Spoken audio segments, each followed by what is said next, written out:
A very good evening to all of you. Welcome to this wonderful presentation and an event on sustainability as a part of Delhi Book Fair organized by pragatiE Vichaar. I am Dipankar Mukherjee. I am a publisher of a publishing house named Readomania, and I run an electrical company called Aeronova. Today, we have a very esteemed gentleman with us who we are going to converse on sustainability with a focus on e-vehicles. Though he has a huge body of work under him, I am going to read out a brief profile for introducing him to our audience. An alumnus of St. Stephen's College, Delhi, Sudhendu Jyoti Sinha did his majors in history. He has experience of over 27 years in operations, infrastructure planning, coordination, and management at field and policy making levels in Indian Railways, and considerable success and appreciation has come his way. His performance has been recognized and awarded twice at the national level at National Award for E-Governance 2019-20 for excellence in providing citizen-centric delivery by Department of Administrative Reforms and Public Grievances, Government of India. National Award for Outstanding Service, Ministry of Railways, Government of India 2006, and thrice at the Ministry of Railways level. He's also served as the Dean of the Indian Railway Institute of Transport Management, Lucknow, and General Manager of Web Applications at the Center for Railway Information Systems, which we know as CRIS. He has training and enrichment from Japan, Railway Management, Malaysia, Advanced Management, Singapore, INSEAD, Advanced Management, Germany, and the US. He is an advisor at the NITI Aayog, the apex think tank of Government of India. It is a pleasure to have Mr. Sinha with you today amongst us. Thank you so much for bringing the time out. Thank you. Our discussion today is based on sustainability with a focus on electric vehicles. As we all know, sustainability is a huge tree, and EV, electric vehicles, one branch of it. Could you give us an idea of where do you see as India's position right now in electric vehicles? Well, I should be saying that with the growth, as we keep on moving ahead on time, urbanization will continue to grow. And with increase in urbanization, there will be challenges as far as mobility is concerned. The mobility, both short duration as well as long duration, that will be the principal focus. How to achieve that mobility, seamless achievement, how to make it affordable, accessible, and comfortable without telling upon any other positive factor of life. That is the real challenge. It is not that you solve a problem only for the purpose of shifting from one to another. That is not the fun. The fun is that if you are solving it, that solution should be for good. And then there should be upgradation as far as solution is concerned. Now you are asking about electric mobility. That is, we have been very recent into it. Say it is a time span of what, 3 to 4 years. 4 years could be the time span. Maybe 3 years of active involvement. That is what, 2.5 to 3 years. But within these 2 years, I am finding a lot of traction, lot of optics, lot of interest of people, all the stakeholders, and the initial inhibition to a disruption is now gradually melting away. Now they are ready to accept it, acknowledge it, and take it forward. That's a wonderful introduction, sir. And yes, I completely agree with you that we are at a crossroad right now. I believe, if my numbers are not wrong, India has already crossed 500,000 vehicles on road in electric on the electric platform. Now that we gradually overcome the initial hesitation, what kind of infrastructure support that you think would be required, A, for the government, B, for the private players, and C, for the users to take this movement forward? Okay, once that awareness thing is already in position, then infrastructurally, the first thing is, of course, the charging infrastructure. That range anxiety has to go away from the consumer. You know, It's a big thing. We are trying to achieve one of the major disruptions of our time without a mandate. So what we are trying to do is precisely, we are trying to change the consumer behavior. Such a behavioral change is not an easy task.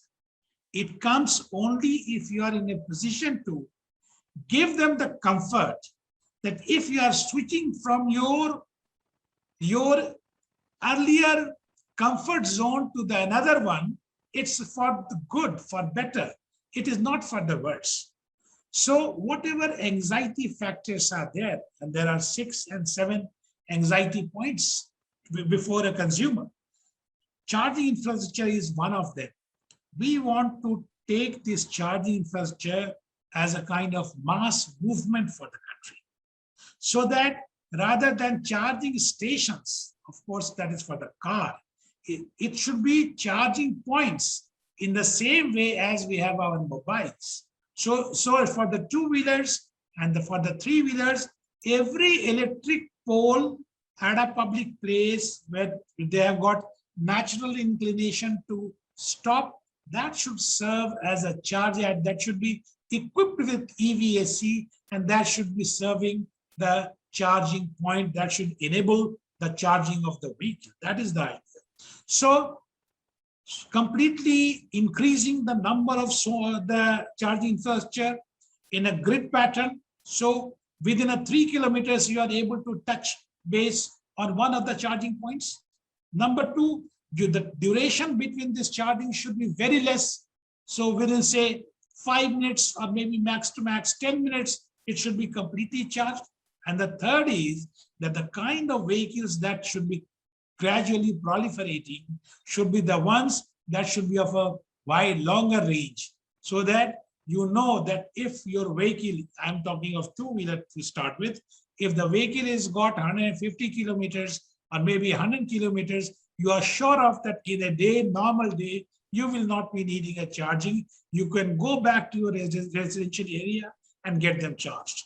If similarly, if your car has got a charging range of driving range of, say, 400 kilometers, you are sure of that even if there is a need to go nearby places, you should be able to, you don't need to charge. If at all you are going on a long distance, then of course, if a highway is there, if an expressway is there, that is another approach that we are taking, that how after every 50 or 100 kilometers, charging infrastructure on both sides should be equipped with all wayside amenities should be also there. The charging infrastructure should be embedded into the wayside amenities. Yes. That's a wonderful point of view, sir. One question I had on this element, in this creation of charging infrastructure, what role does the government play and what role does the private participants play? You know, government, this is basically the role of the private people. Government can just be, it can just be teeing it off. That is all. It can just showcase that it is doable, number one.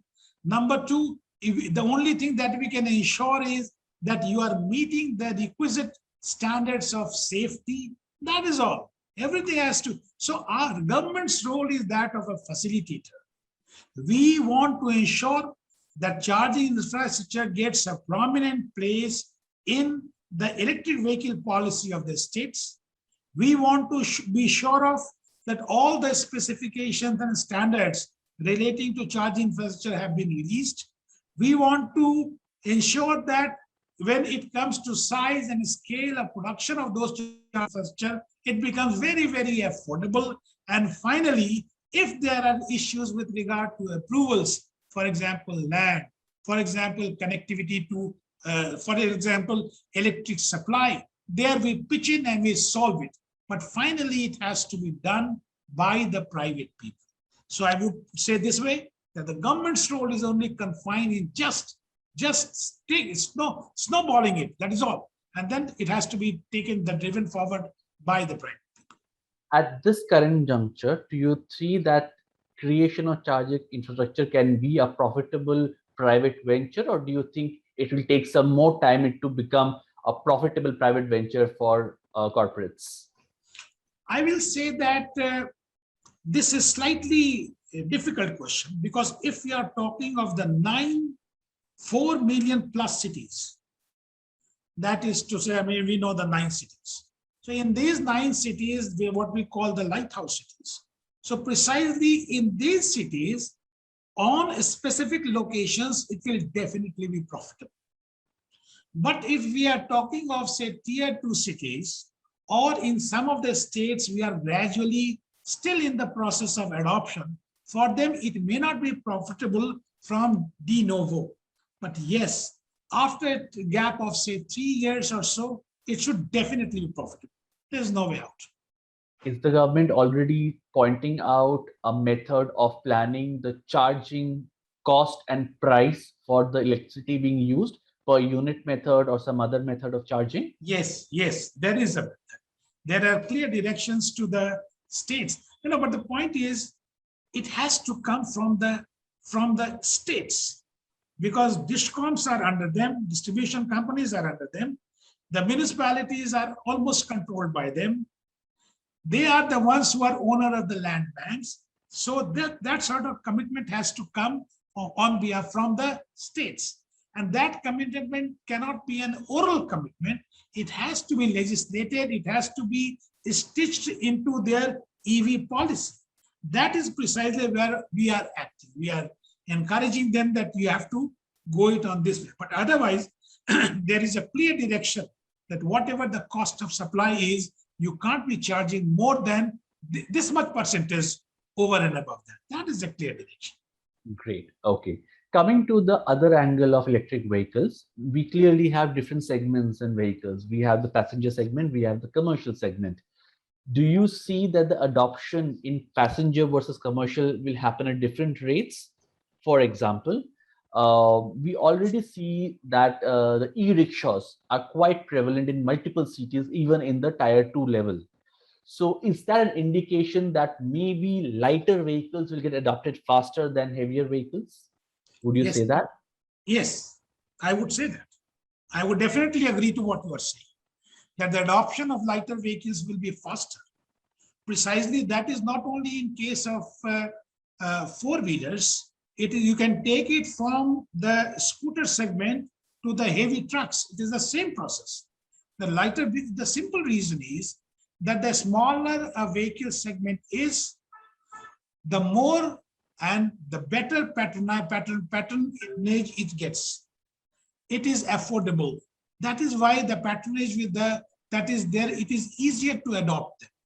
But yes, as far as commercial segment and as far as the private segment is concerned, personal segment is concerned, the rates will be different.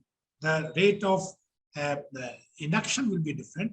But once the charging infrastructure proliferates, probably that difference will continue to be bridged down.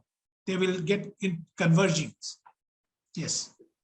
What is the regulatory approval method currently in place for lighter vehicles? Let's say tomorrow, we already see a lot of e-rickshaws on the road. We see a lot of two-wheelers coming up in the electric platform.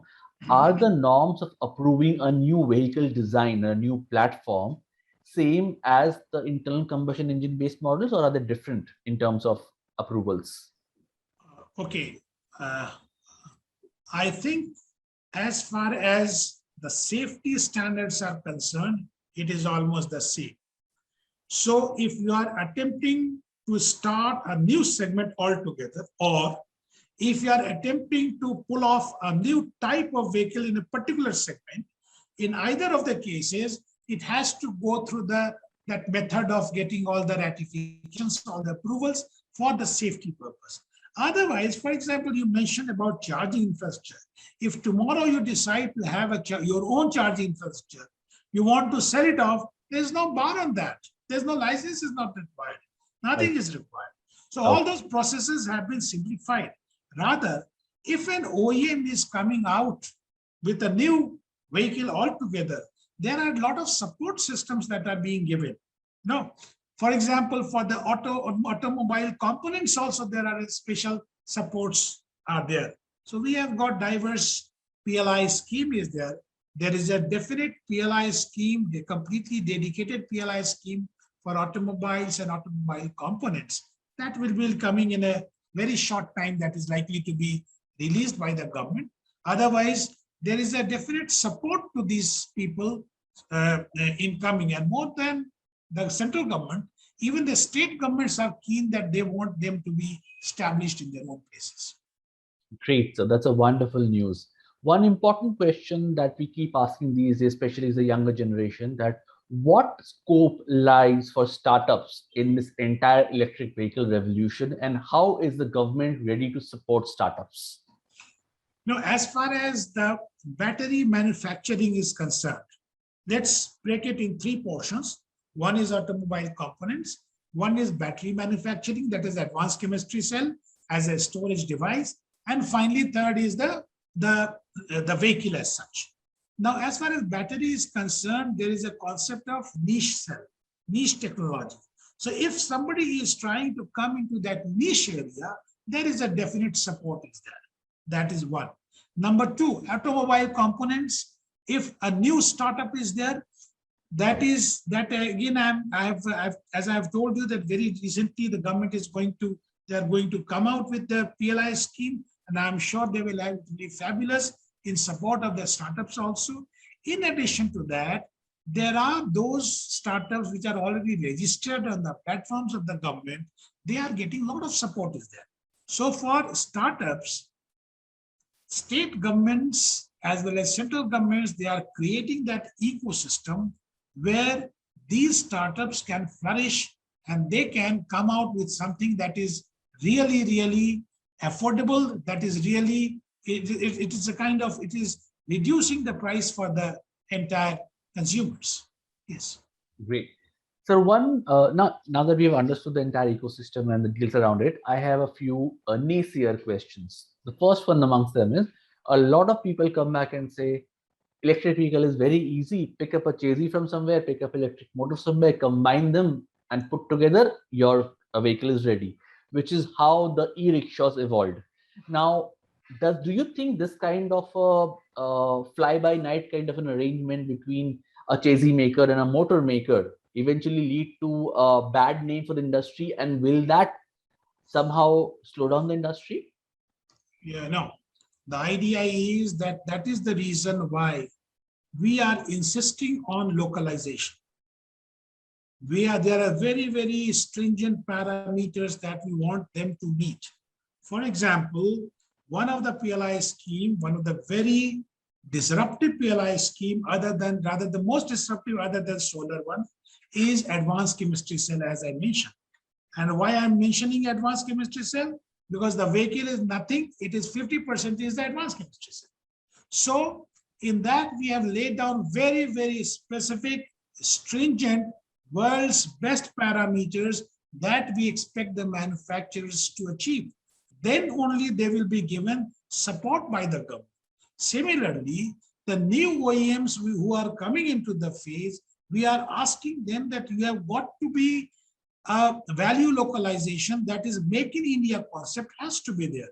You can't be a fly-by-night kind of thing. Yes, you rightly said, because that is not what the idea is. The idea is that in electric mobility, we should not be just the trailers. We should not be just like the way we miss the chance in, say, mobile. This is not the time when we want to miss the chance. We want to become, as simple as that, a global champion. And this is not a word. This is a commitment that we want to do that. And of course, with the help from the combines of the stakeholders, we are going to achieve it. That's a wonderful positive sign and a lot of sign of confidence. Two other questions that I had on naysayer angle. The first one, during the early adoption stage of vehicles, chances are, and which may happen in reality also, people start buying excess vehicles for two reasons. Number one, electric vehicle for short haul and ICE vehicles for long haul. And number two, to take benefit of the significant discounting schemes available by certain states like Delhi. So do you think that will end up increasing the number of vehicles on the road, but not lead to significant adoption of actual electric platform? No, adoption will also increase, the number will also increase. Now, to handle that, we have got the very recently you have seen that the scrappage policy has been announced. The idea is that if you scrap your vehicle, go to the OEM with your scrappage certificate, you get that incentive. So that is the idea, that we are trying to create a system whereby you voluntarily shift from one to another mode, and not that you have both of them. No, that is the idea. So precisely, but yes, in the beginning to start with, there could be a case that the number of vehicles will rise. But yes, at the end of it, after once they gain confidence with the electric vehicle, because this is something very sure of. If you or me, if we are also trying to go ahead, we will probably also do the same thing as far as two-wheelers and maybe three-wheelers are concerned, but may not be for the car. But yes, once that confidence is there, once all those anxiety points are taken care of, then maybe someday, because the positives in case of electric vehicle is much more. It is more comfortable. It doesn't make any noise. It is a zero tailpipe emission. You don't have to think of going to a petrol bunk. You are the only thing that you have to see on your dashboard, that what percentage it is showing. So if it is 80, 87, 70, 75, you know that, okay, this much percentage, these many kilometers, I will be able to go around. So that is the kind of, so it is a very easy adoption. Had it been not like that, how come that in the countries of different geographies, they have so easily adopted it? There are countries with 70% of adoption in new vehicle segments. They have completely switched to three-wheelers.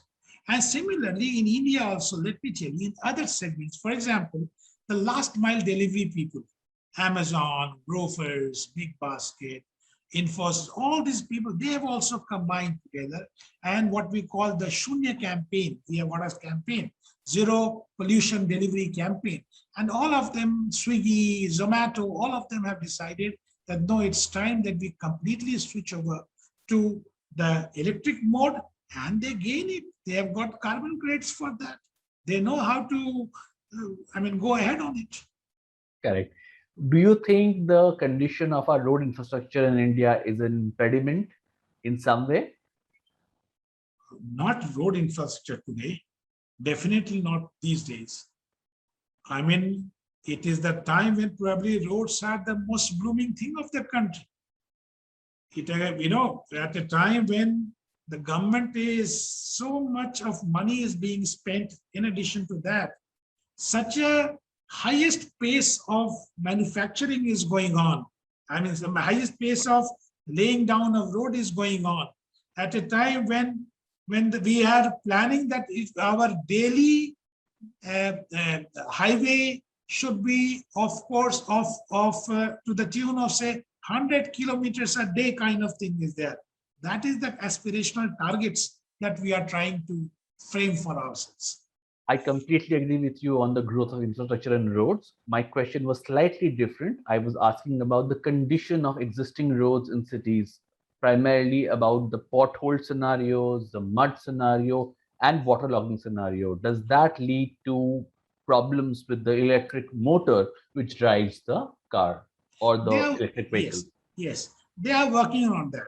But after all, vehicles are supposed to be flying on a smooth road.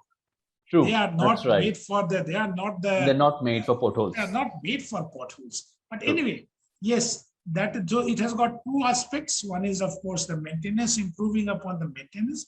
And you rightly said that in the battery structure also, there is what is something called that lot of physical, or a pure mechanical thing has to be there, so that that cushion is available, so that it is able to withstand those minor problems on the road. Yes. Great. One larger than life global question I have for electric vehicle platforms. So the entire vehicle is based on one core ingredient, which is copper. Sooner or later, the world, with the way they're approaching the electric vehicle concept, may end up using significant deposits of copper. It's not unlimited. Does that mean that the other industries that are based on copper will soon start facing a shortage in availability, and B, a significant increase in price, which may have a counterintuitive effect? Do you Uh, believe so? no, that point has been taken care of.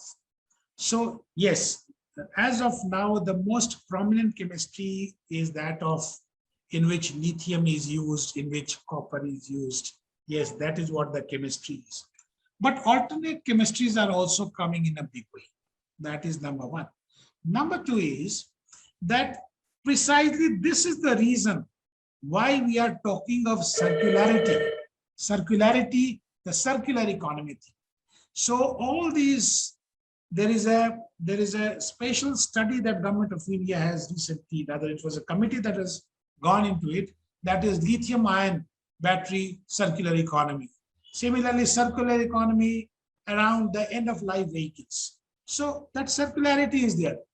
Our observation is there that once a vehicle goes old, once it is scraped and it is taken to a dismantling unit, then there almost 90% plus of its minerals and elements that are involved in the battery manufacturing that could be taken out.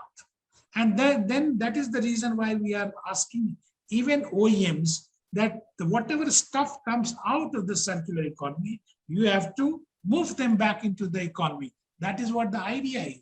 So probably, maybe initially, of course, with the rising demand that could be there, but that will be taken care of.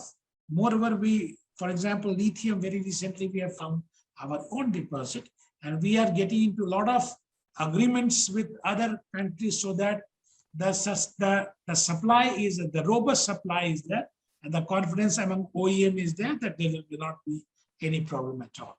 Yes. That's a huge sign of confidence, sir. Another question on the circular economy, and that will be one of my last few questions. We have seen that a lot of times scrapyards generate pollution of multiple formats. Now, this particular model of EV adoption will definitely increase scrappage because of the convenient and good scrappage policy that has been brought out. Will that increase in scrappage based pollution that eventually will again become counterintuitive in reducing pollution through electric vehicles? That is the reason why in our scrappage policy, the model dismantling stations that we have followed is that of Belgium, because we realize that is on two accounts. Number one, that is one of the, Belgium has got a model dismantling units where, number one, maximum value is retrieved, and number two, I mean, that value is as up as say 75 to 80% of that is number one. And number two is it causes least amount of pollution.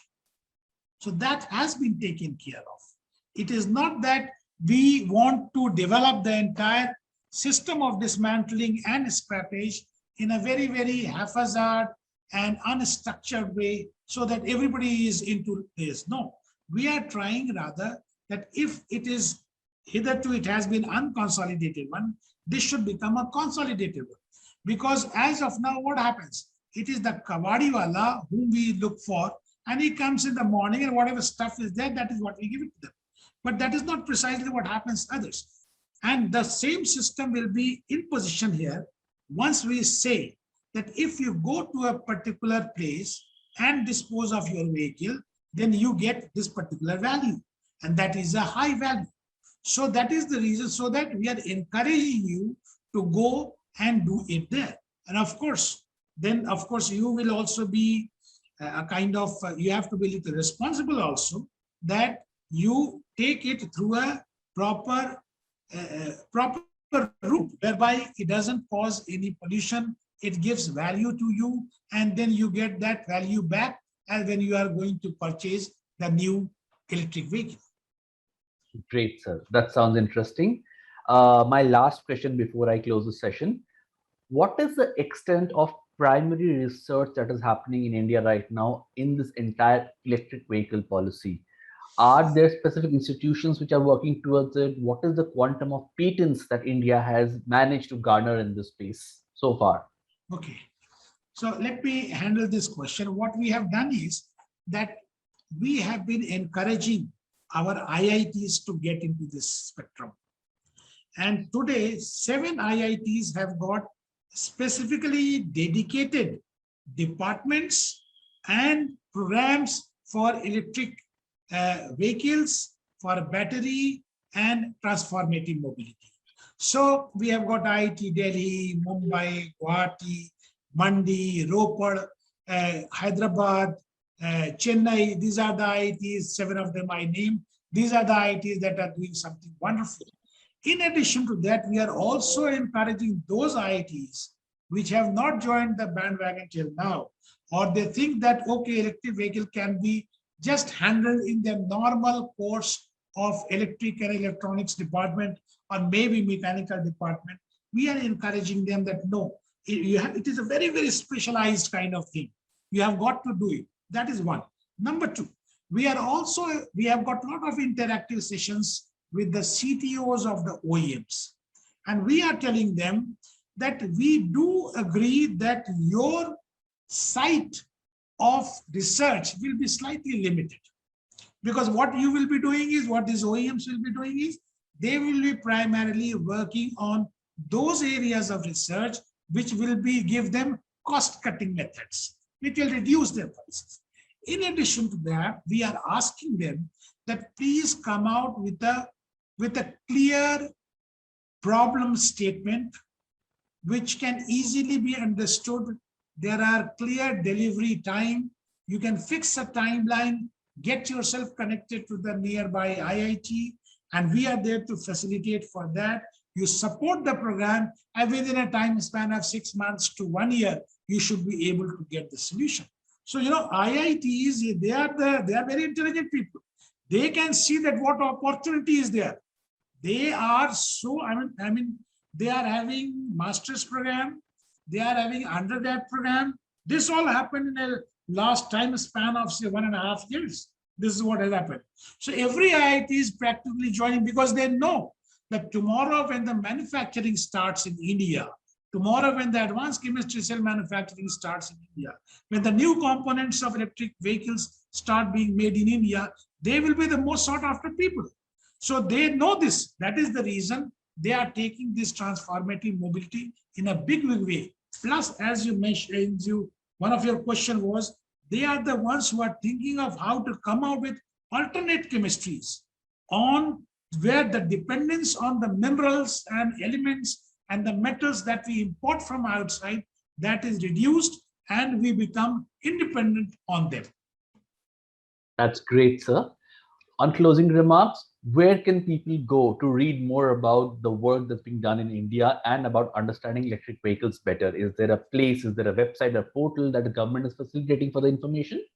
Yes, Niti Aayog, Niti Aayog has got its own website is there, and you can visit the electric mobility one that is there. DHI has got its own, and today at least 6-7 wonderful dashboards are there. In fact, the time span that we have spent in timing, in conversation, last say 30 minutes or maybe 20 minutes, I missed, otherwise I could have checked and confirmed it to you that in these 20 minutes, how many vehicles have already been sold and supported by the government. Brilliant. So precisely, it is that fast we are coming to know of it. That's excellent. And I think we've had a wonderful half an hour conversing with you and picking your brain on this exciting new field of electric vehicles that will shortly lead to more sustainable environments around us. Mrs. Sinha, it was a pleasure talking to you. Thank you so much for being with us on the Delhi Book Fair festival today. Over to you, pragatiE. Thank you, Dipankar, and to all the listeners and the viewers. My only message will be that please switch over to electric as fast as you can. That makes you all the more responsible citizen of India. And my message to all the people would be, yes, you have an opportunity. Think of a startup and join the bandwagon. Over to you, team. Thank you.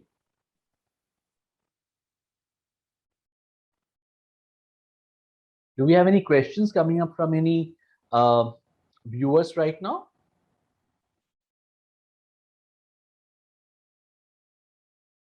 I think not. So we are good to end the session.